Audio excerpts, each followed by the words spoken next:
सुप्रभात। Class 7A। I hope आप लोग ठीक होंगे, अपनी पढ़ाई लिखाई अच्छे से कर रहे होंगे और स्वस्थ होंगे, क्योंकि आज की तारीख में स्वस्थ रहना सबसे ज़रूरी है। इसी कामना के साथ आज का क्लास शुरू करते हैं हम लोग। आज हम लोग बाल रामायण पढ़ेंगे। बाल रामायण में आज हम लोग शुरू करेंगे युद्धकांड। सही अर्थों में यह युद्धकांड नहीं होगा, यह लंका कांड होगा। गोस्वामी तुलसीदास के द्वारा रचित जो रामचरितमानस है, उस किताब में इसके 7 कांड हैं। सुंदरकांड के बाद आता है लंका कांड, उसके बाद आता है उत्तराकांड। इस किताब में लंका कांड और उत्तरकांड को मिलाकर युद्धकांड नाम दिया गया है। सुंदरकांड में हम लोगों ने पढ़ा कि हनुमान जी के वापस आने पर और सीता की खबर लाने के बाद राम सुग्रीव के साथ मिलकर और वानर सेना के साथ मिलकर लंका पर चढ़ाई करने की तैयारी करते हैं। यहाँ पर युद्धकांड में हनुमान, सुग्रीव और राम युद्ध के बारे में विचार विमर्श करते हैं। तो सुग्रीव कहते हैं कि आप बिल्कुल चिंता ना करें, हमारी सेना विशाल है, हम जल्दी ही लंका पर आक्रमण करके विजय प्राप्त करेंगे और शीघ्र ही माता सीता के दर्शन करेंगे। तो राम ने कहा कि आज उत्तरा फाल्गुनी नक्षत्र है, सेना के कूच के लिए यह सबसे उचित समय है। आज ही युद्ध के लिए यात्रा आरंभ करते हैं। पूरी की पूरी सेना लेकर भगवान राम समुद्र के किनारे जा पहुँचे। इधर जब से हनुमान लंका में आग लगाकर आए थे, तब से राक्षसों में भय समा गया था। रावण अपने मंत्रियों के साथ बैठकर हनुमान द्वारा लंका में मचाए गए उत्पात के ऊपर विचार कर रहा था अपने दरबारियों के साथ में। तो जो राक्षसगढ़ हैं, उसके जो मंत्री हैं, उन मंत्रियों ने उसे विश्वास दिलाया कि एक हनुमान ही अकेले थे जो सागर लांघ कर आ गए। बाकी के जो हनुमान हैं, बाकी के जो बंदर हैं, वे शायद समुद्र न लांघ पाए। और ऐसा कुछ भी नहीं होगा, हम लोग हारेंगे नहीं।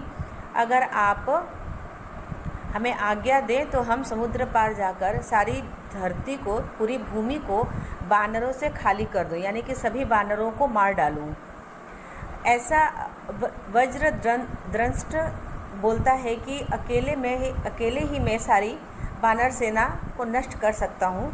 बाकी के जितने राक्षस थे, सब के सब रावण को दिलासा दिलाते हैं कि आपको डरने की कोई आवश्यकता नहीं है, हम लोग भी बलवान हैं और राम की सेना का सामना कर सकते हैं।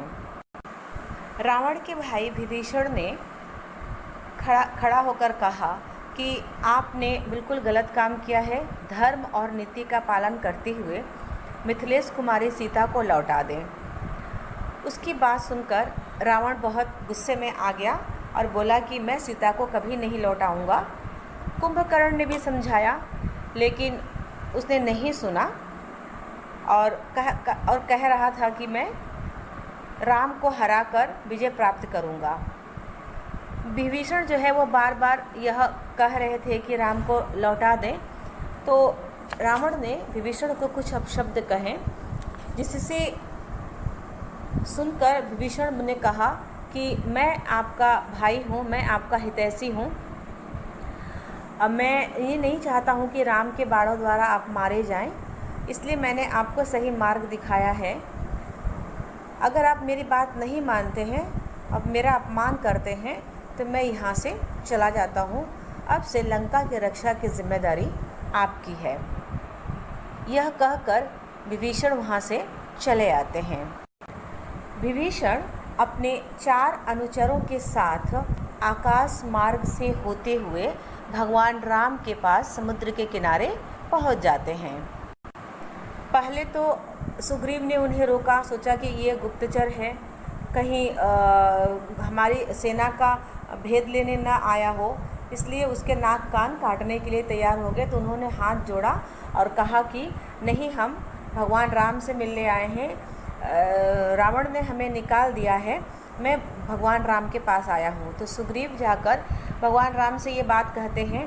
तो राम कहते हैं कि विभीषण हमारी शरण में आया हुआ है, हमें विभीषण को अपनी शरण में लेना है, शरणागत का त्याग करना अनुचित है। विभीषण राम के पास आ जाते हैं और हाथ जोड़कर अपना परिचय देते हैं। राम ने विभीषण से रावण की सेना और बल के बारे में बताने को कहा। तो विभीषण ने सारी बात, रावण की सारी बात बता दी। मैं आप लोगों को यहाँ पर एक चीज़ बोलना चाहूँगी कि देखो, विभीषण भले ही राम का भक्त था, लेकिन आज भी लोग कहते हैं कि घर का भेदी लंका ढाए, वह घर का विभीषण है। विभीषण का मतलब ही पर्यायवाची ही बन गया है विश्वासघाती का, जो अपने जनों से विश्वासघात करता है।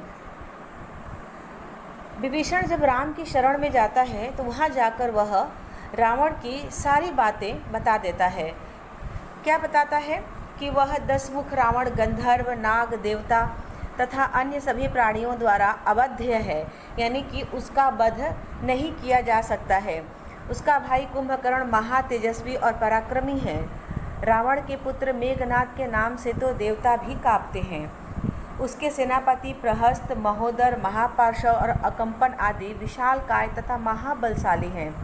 शंकर और ब्रह्मा से वरदान प्राप्त रावण स्वयं को अजेय मानता है। उसकी नगरी लंका सब ओर से सुरक्षित है। वह सारा भेद खोल देता है। भले ही वह राम का भक्त है, लेकिन वह अगली पीढ़ी यानी कि हम लोगों की पीढ़ी तक में उसे हम लोग विश्वासघाती ही मानते हैं। और विश्वासघाती जो अपने देश के साथ विश्वासघात करता है, उसको आने वाली कोई पीढ़ी क्षमा नहीं करती है। विभीषण ने यही काम किया था। उसने लंका की सारी भेद बताकर रावण को कमज़ोर कर दिया था। सबके विचार से राम 3 दिन तक उपवास रखकर समुद्र के तट पर कुश बिछाकर समुद्र से मार्ग देने की प्रार्थना करते रहे। तब भी समुद्र वहाँ प्रकट नहीं हुआ। तब राम क्रोधित होकर बोले, समुद्र, तुम्हें बहुत अहंकार है। मैं अपने बाणों से अभी तुझे सुखा दूंगा। तेरे भीतर रहने वाले समस्त जीव क्षण भर में नष्ट हो जाएंगे। जैसे ही श्री राम ने धनुष की प्रत्यंचा को खींचा, आकाश मानो फटने लगा। सागर तट पर स्थित पर्वत डगमगाने लगे। सागर में ऊंची ऊंची लहरें, ऊंची ऊंची तरंगें उठने लगी। समुद्र हाथ जोड़कर राम के चरणों में आ गिरा। वह बोला, प्रभु, मुझे क्षमा करो। आपकी सेना में विश्वकर्मा का पुत्र नल नाम का एक वानर है। वह अपने पिता की दी हुई शक्ति से मेरे ऊपर पुल का निर्माण कर सकता है। तब समुद्र के आग्रह पर राम ने अपना चढ़ाया हुआ बाण उत्तरी तट की ओर छोड़ दिया, जिससे वहाँ बसे सभी दुष्टों का विनाश हो गया। बाण लगते ही वहाँ की पृथ्वी रेगिस्तान बन गई। उसके बाद अगले ही दिन नील तथा अन्य वानरों ने बड़े बड़े वृक्षों और पत्थरों से पुल का निर्माण कर दिया तथा समस्त वानर सेना पुल पार कर लंका में पहुंच गई।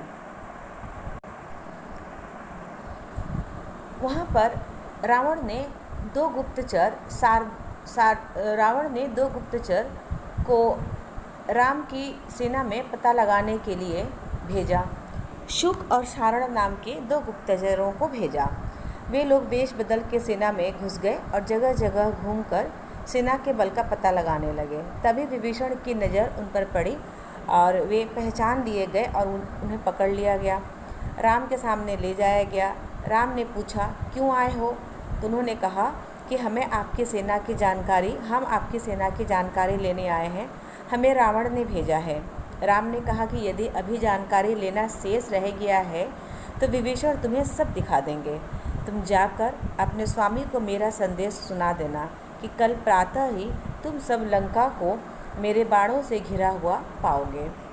इस तरह से राम जो हैं उन दूतों के माध्यम से रावण को संदेश देते हैं कि कल सुबह हम लोग आकर आक्रमण शुरू कर देंगे। ठीक है चिल्ड्रन, आज बस यहीं तक पढ़ते हैं हम लोग। धन्यवाद क्लास, आप सभी को